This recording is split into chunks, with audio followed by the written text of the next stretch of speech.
Hello friends, good morning. Last video લેક્ચરની અંદર આપણે ટેક્સ્ટબુકની શરૂઆત કરેલી. એમાં unit 1 the journey of my life from earth to Everest, એટલે અરુણિમા સિન્હાની જે સ્ટોરી છે આની અંદર, એમાં આપણે વાત કરી હતી કે આ જે યુનિટ છે એમાં અરુણિમા સિન્હા છે એ પોતાના શબ્દોની અંદર જે ઘટના છે પોતાની સાથે બની અને કેવી રીતે માઉન્ટ એવરેસ્ટ છે એ સર કર્યો એની સ્ટોરીનું પોતાના શબ્દોમાં વર્ણન કરે છે.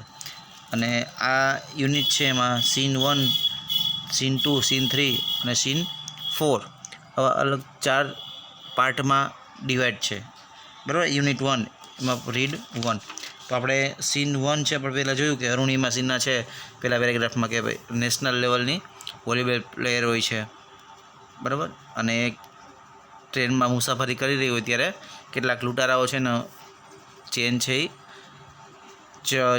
જૂટવવાનો પ્રયત્ન કરે છે અને પછી એને ચાલતી ટ્રેને બહાર ફેંકી દેવામાં આવે છે. અને પછી દિલ્હીની એમ્સ હોસ્પિટલમાં એને દાખલ કરવામાં આવે છે, જેનો ડાબો પગ લેફ્ટ લેગ છે એ કપાઈ જાય છે અકસ્માતની અંદર, અને એક આર્ટિફિશિયલ લેગ છે એ ફિટ કરવામાં આવે છે.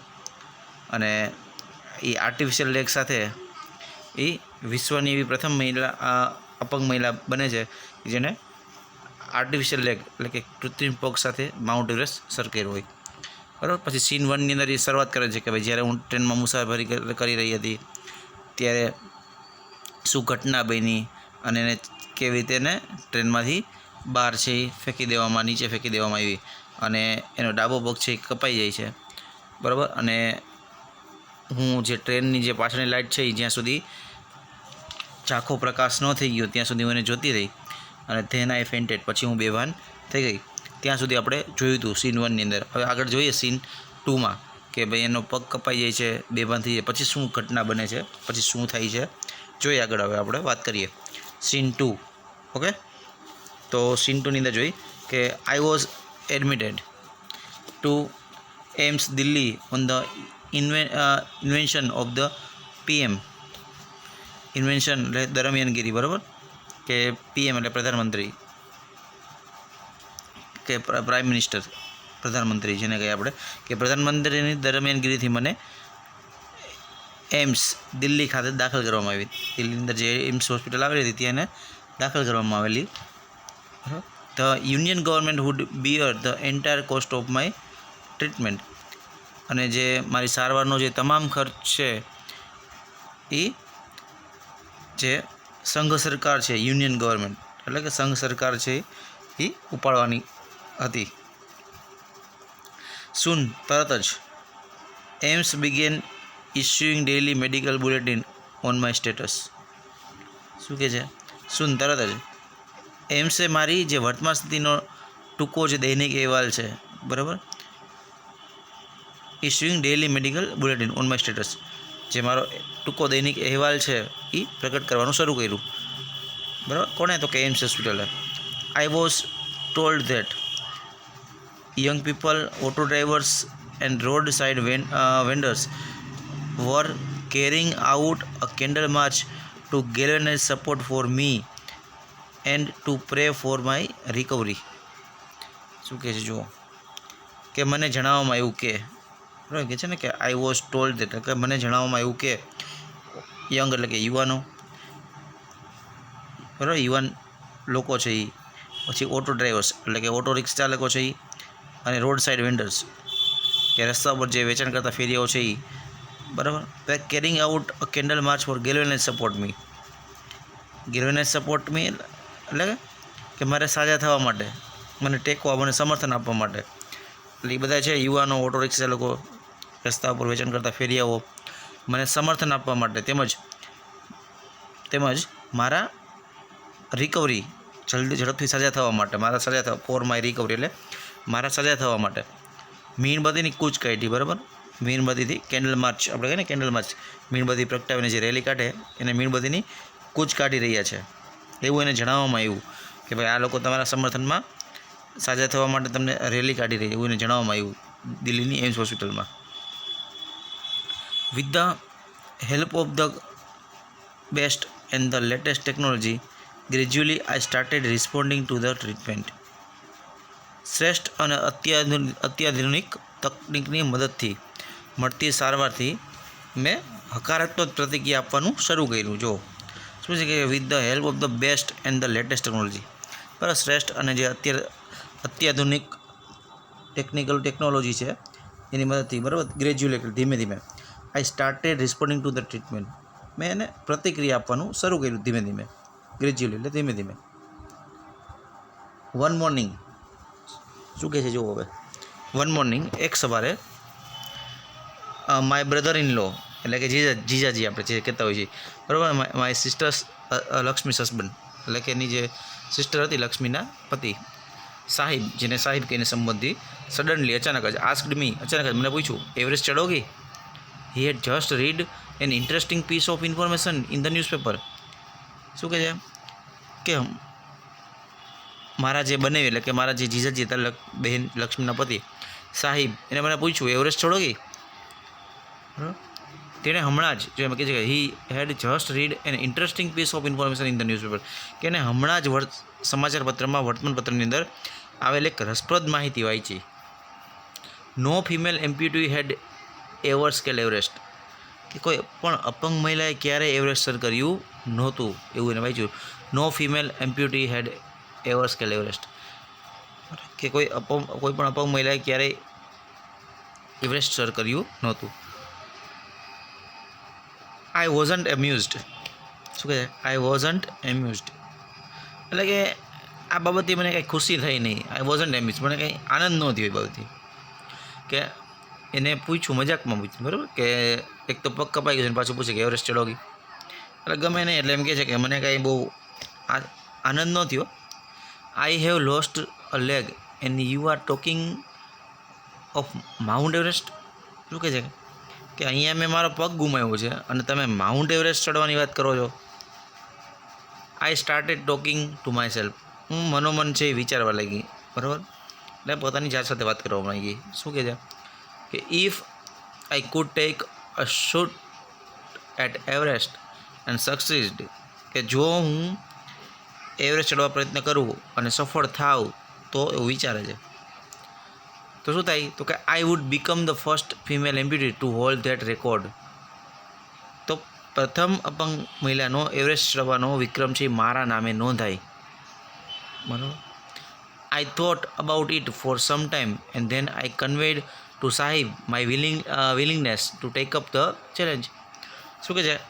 I thought about it for some time, એના વિશે મેં થોડી વાર વિચાર કર્યો એના ઉપર.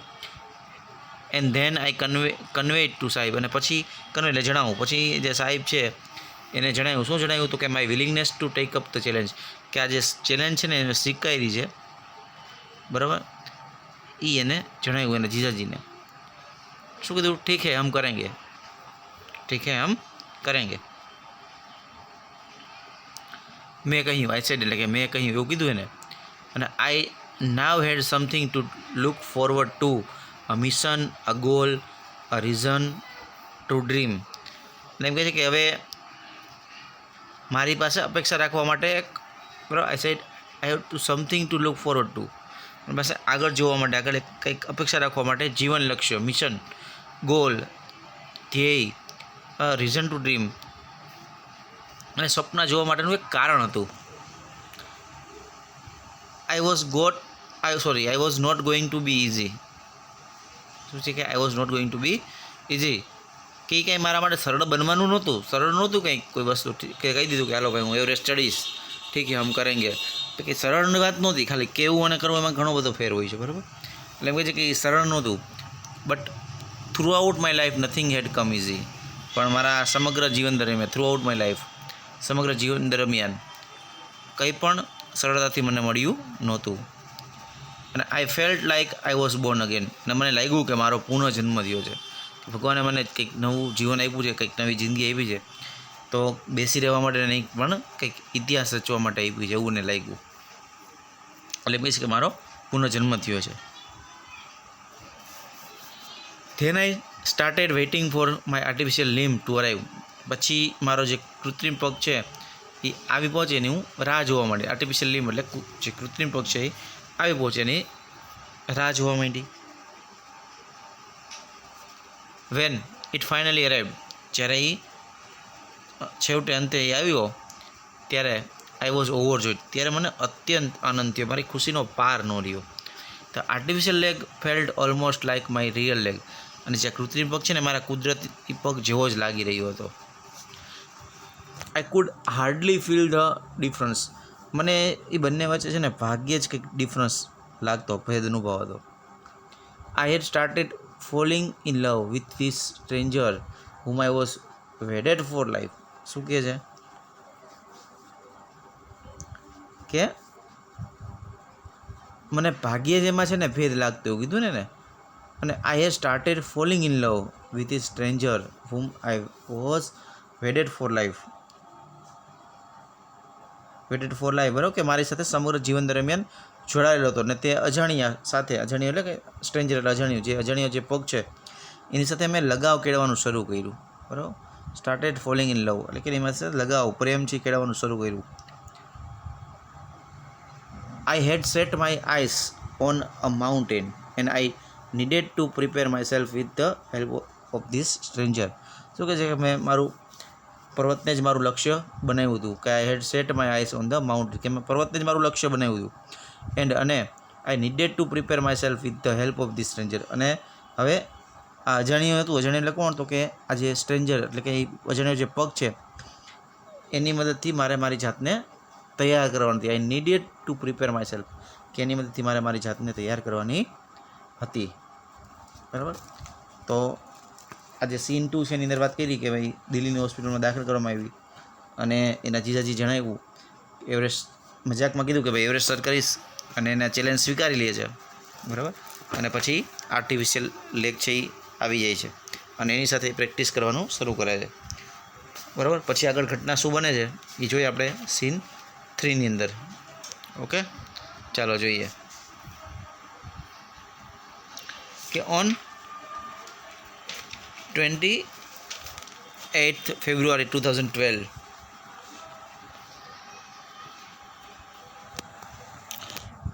almost a year after I was pushed out of the train, I set out for the training institute set up by Bachendri Pal near Uttarkashi. જો એમ કહે છે કે on 28th February 2012, almost a year after I was pushed out of the train, કે મારા ટ્રેનમાંથી બહાર ફેંકાઈ ગયા એના 1 વર્ષ બાદ, બરાબર, હું 28 ફેબ્રુઆરી 2012ના રોજ I set out for a training institute set up by Bachendri Pal near Uttarkashi. એટલે કે જે 28 ફેબ્રુઆરી 2012ના રોજ હું ઉત્તરકાશી પાસે જે બચેન્દ્રી પાલ દ્વારા સ્થાપિત જે તાલીમ સંસ્થા હતી એના માટે હું ચાલી નીકળી. I called up Bachendri Pal to tell her that we had reached Uttarkashi, કે ને અમે ઉત્તરકાશી પહોંચી ગયા છીએ, બરાબર, એવું જણાવવા માટે મેં બચેન્દ્રી પાલને ફોન કર્યો. શું કીધું? I called up Bachendri Pal to tell her, મેં બચેન્દ્રી પાલને કોલ કર્યો. શું નામ શેના માટે? તો કે to tell her that we had reached Uttarkashi, કે અમે ઉત્તરકાશી પહોંચી ગયા છીએ એવું જણાવવા માટે મેં બચેન્દ્રી પાલને ફોન કર્યો, એમ કહે છે. She was surprised at how quickly I had reached. બરાબર, એને આશ્ચર્ય થયું કે આટલી જલ્દી હું કેવી રીતે પહોંચી ગયા હતા ત્યાં. આફ્ટર ધીસ, ત્યારબાદ, માય કોન્ફિડન્સ સ્કાય રોકેટેડ. બરાબર, સ્કાય રોકેટ એટલે અત્યંત વધી જવું. ત્યાર પછી જે મારો વિશ્વાસ છે, કોન્ફિડન્સ ખૂબ જ વધી ગયો. Bachendri Pal always pumped fresh confidence in me, કે બચેન્દ્રી પાલ છે ને દરરોજ મારામાં નવો વિશ્વાસ છે ઉમેરી જતી હતી. Arunima, you are far better than others. Arunima, તું અન્ય કરતાં ઘણી ચડિયાતી છો. This people seem to be suffering from a handicap, not you. શું કહે છે કે આ લોકો છે ને એ અપંગતાથી પીડાય છે, નહીં કે તું. બરાબર, અપંગતિ એટલે એમ કહે છે કે ભાઈ આ લોકો બીજા છે ને એ અપંગતાથી પીડાય છે, તું નહીં. આઈ એમ પ્રાઉડ ઓફ યુ, મને તારા ઉપર ગર્વ છે. બટ પરંતુ before Everest expedition you will have to prove your self, કે તારે એવરેસ્ટ છે એનું આરોહણ કરતાં પહેલાં તારે તારી જાતને સાબિત કરવાની જરૂર છે. શું કહે છે? શું કીધું? તો કે બિફોર એવરેસ્ટ એક્સપિડિશન, એટલે કે એવરેસ્ટ છે ચઢાણ છે એ કરતાં પહેલાં you will have to prove yourself, તારે તારી જાતને સાબિત કરવી પડશે. If you climb 21,798 feet high Chamser Kangri mountain in Ladakh you will be on your way to Everest. શું કહે છે? કે જો તું લડાખમાં આવેલો જે 21,798 ફૂટ ઊંચા ચામસર કાંગડી પર્વત પર ચડી જઈશ તો તું માનજે કે એવરેસ્ટ પર તું હઈશ જ એમ. તો you will be on your way to Everest, કે તું માનજે તું એવરેસ્ટ પર હઈશ જ, એટલે કે તને એવરેસ્ટ ચડતા પછી કોઈ રોકી શકશે નહીં. આઈ સક્સેસફુલી કમ્પ્લીટેડ ધેટ એક્સપિડિશન, કે મેં સાહસિક કે સફળતાપૂર્વક છે એ આજે પ્રવાસથી પૂરો કર્યો. By the time we reach the base camp situated at 18,000 feet 16 of the 19 members of the team had retired. જો એટલે એમ કહે છે કે આઈ સક્સેસફુલી કમ્પ્લીટેડ ધેટ એક્સપિડિશન, એટલે કે મેં સફળતાપૂર્વક છે એ પ્રવાસથી પૂરો કર્યો, ચઢાણ પૂરું કર્યું. અને by the time we reach the base camp, શું કહે છે? By the time we reach the base camp situated at 18,000 feet 16 of the 19 members of the team had retired, કે જે 18,000 ફૂટની ઊંચાઈએ આવેલા બેઝ કેમ્પ અમે પહોંચીએ ને તો ત્યાં સુધીમાં તો 19માંથી 16 સભ્યો છે નિવૃત્ત થઈ ચૂક્યા હતા. પર્વતારોહકો જે હતા એમાંથી 19માંથી, જો 19 members of the team had retired, 16 of the 19 members છે કે 19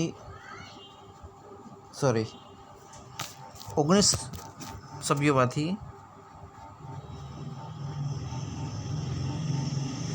19 મેમ્બર્સ, બરાબર, 19 સભ્યોમાંથી 16 સભ્યો છે એ તો નિવૃત્ત થઈ ચૂક્યા હતા. અમે ત્યાં પહોંચીને બેઝ કેમ્પ ત્યાં સુધીમાં તો 19માંથી 16 સભ્યો છે એ નિવૃત્ત થઈ ચૂક્યા હતા. Bachendri Pal greeted me at the base camp મેરી શેરની, અને બચેન્દ્રીપાલે છે બેઝ કેમ્પ પર મારું અભિવાદન કર્યું. કઈ રીતે? તો કે મેરી શેરની કહીને. સી સેડ, કીધું, અને took me in her warm embrace. Warm embrace એટલે ઉમળકાભેર ભેટવું, બરાબર. અને પછી મેરી શેરની કહી અને ઉમળકાભેર મને ભેટી. In the evening Bachendri Pal announce that I was finally ready for Everest, અને તે જ સાંજે બરાબર બચેન્દ્રીપાલ છે એ જણાવી દીધું કે હું એવરેસ્ટ માટે તૈયાર હતી, એવું એને જણાવ્યું.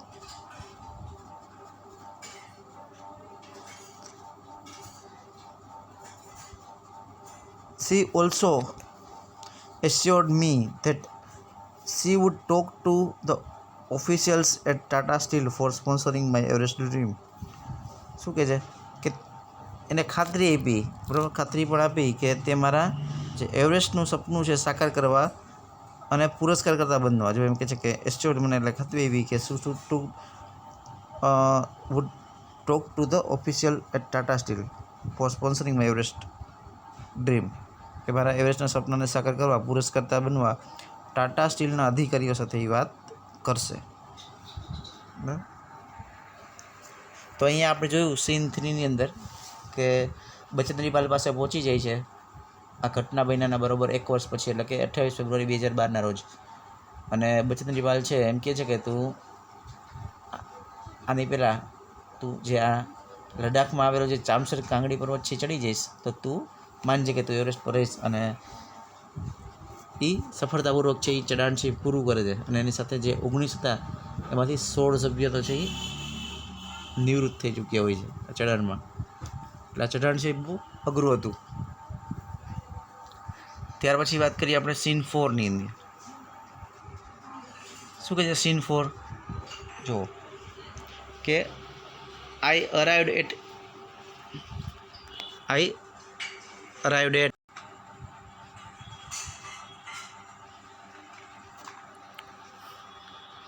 I arrived at Everest Base Camp on 11th April 2013. Language છે કે હું એપ્રિલ 2013 રોજ એવરેસ્ટ બેઝ કેમ્પ પર પહોંચી ગઈ. Near about 2 years had passed since was thrown out of the moving train. એટલે કે ચાલતી ટ્રેનમાંથી બહાર ફેંકાઈ જવાને બરાબર 2 વર્ષથી પસાર થઈ ચૂક્યા હતા અને હું એવરેસ્ટ બેઝ કેમ્પ પર આવી પહોંચી હતી, બરાબર, 11 એપ્રિલ 2013 રોજ. પછી શું કહે છે કે આગળ જુઓ કે at the camp nobody seem to know that I had an artificial leg. એટલે કે મારે એક પગ છે એ કૃત્રિમ છે એવું કેમ્પમાં કોઈને ખબર હતી નહીં, કેમ્પમાં કોઈને ખબર નહોતી. વન ડે વાઇલ રિટર્નિંગ કે જ્યારે અમે એક દિવસ છે પાછા ફરી રહ્યા હતા ત્યારે my left leg got wet.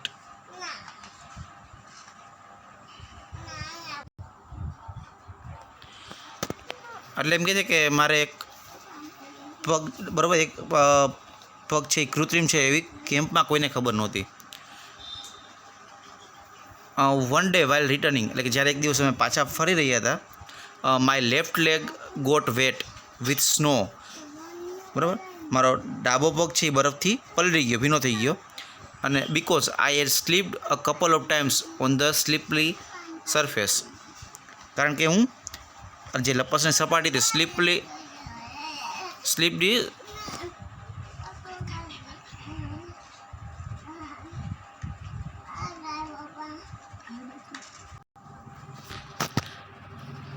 એટલે એમ કહે છે કે મારો જે ડાબો પગ છે એ બરફથી ભીનો થઈ ગયો હતો. Because I had slipped a couple of times on the slippery surface એટલે કે જે લપસની સપાટી હતી પણ એની પર હું 1-2 વાર છે લપસી પડી હતી, એના કારણે બરફથી મારો ડાબા પગ છે એ પલળી ગયો હતો. Next morning I left the artificial leg out in the sun to dry. શું કહે છે કે બીજે દિવસે સવારે મેં આ કૃત્રિમ પગને તડકામાં સુકાવા મૂક્યો, બરાબર.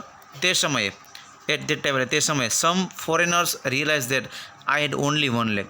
ત્યારે કેટલાક વિદેશીઓને ખબર પડી ગઈ કે મારે એક જ પગ હતો. અને after that my TRP સોર્ડ. TRP એટલે બરાબર, ટીઆરપી આપણે કહીએ ને ટેલિવિઝન રેટિંગ પોઈન્ટ, એટલે કહે છે ત્યાર પછી જે મારી લોકપ્રિયતા છે એ અતિશય વધી ગઈ. એટલે કે આફ્ટર ધેટ માય ટીઆરપી સોર્ડ, ત્યાર પછી મારી લોકપ્રિયતા છે એ વધી ગઈ. હવે ફાઇનલી એ જે ચઢાણ છે એ કરવા માટે આવી પહોંચે છે, બરાબર. આપણે જોયું કે એ 11 એપ્રિલ 2013 રોજ એવરેસ્ટ બેઝ કેમ્પ પર આવી જાય છે અને ત્યારે કોઈને ખબર નહોતી કે મારે એક પગ છે એ કૃત્રિમ છે, કોઈને ખબર નહોતી. પણ જ્યારે એનો પગ છે એ ભીનો થઈ જાય છે બરફમાં અને ત્યારે તડકામાં સુકાવા મૂકે છે ત્યારે જે કેટલાક ફોરેનર હતા એને ખબર પડે છે કે આને એક પગ છે એ કૃત્રિમ છે, બરાબર. ત્યાર પછી આપણે આગળ વાત કરીએ કે in my final expedition to Sagarmatha head of the sea the local name for the peak of Everest. કે સાગરમાથા એટલે દરિયાનો દેવ, આમાં લખ્યું છે હેડ ઓફ ધ સી, દરિયાનો દેવ. એવરેસ્ટ શિખર માટેનું જે સ્થાનિક નામ જેમાં લખ્યું છે કે local name of the peak of the Everest, બરાબર. જે એવરેસ્ટ શિખરનું જે સ્થાનિક નામ છે સાગરમાથા, દરિયાનો દેવ. માં Nima Kancha was my mountain guide. કે જે નીમા કાંચા છે ને એ મારો પર્વતીય માર્ગદર્શક હતો, બરાબર. નીમા કાંચા છે માઉન્ટેન ગાઈડ હતો, પર્વતીય માર્ગદર્શક તરીકે હતો, જેનું નામ હતું Nima Kancha. He was a nice and helpful Nepalese man who use to scold me at times when upset. શું કહે છે કે નીમા કાંચાનો જે પર્વતીય માર્ગદર્શક હતો તે ખૂબ સારો અને મદદ કરતા નેપાળી હતો, બરાબર. નાઇસ એન્ડ હેલ્પફુલ નેપાળીઝ, ખૂબ સારો અને મદદ કરતા નેપાળી હતો. Who use to scold me at times when upset. કે જો તે ખીજાય, બરાબર, ખીજાઈ જાય તો ક્યારેક એ મને વટતો પણ ખરા, ગુસ્સે પણ થતો મારી ઉપર. તો આપણે ઘણીવાર પૂછાય છે કે નીમા કાંચા કોણ? તો કે એનો જે પર્વતીય માર્ગદર્શક હતો, બરાબર, માઉન્ટેન ગાઈડ હતો. તો અહીંયા સુધી આપણે ટાંકશું, બાકીનું નેક્સ્ટ વિડીયો લેક્ચરમાં જોશું.